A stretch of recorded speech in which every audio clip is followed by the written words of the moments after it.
Hey, my couponing friends. Okay, listen. If you're going out today, I found two quick Saturday deals. First one is Family Dollar. Clip that 10 off 30 smart coupon, grab 4 of the Big Tide Simply detergents at $7.50 each, and your total comes to exactly $30.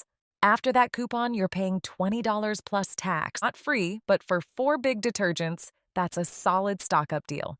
Now, Dollar General is the better out of pocket today. Clip your 5 off 25, then grab 2 Pantene, 1 Old Spice body wash, 2 Oral-B toothbrushes, and 1 Colgate Max Fresh toothpaste. Make sure all those digitals are clipped before you check out.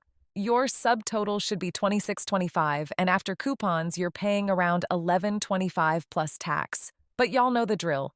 Scan everything in the app first, make sure your coupons attach, and don't get to the register guessing. If something doesn't attach, swap it before you pay. So if you're only doing one deal today, I'd do Dollar General first because that out-of-pocket is lower. But if you need laundry, Family Dollar is the easy, no-drama deal.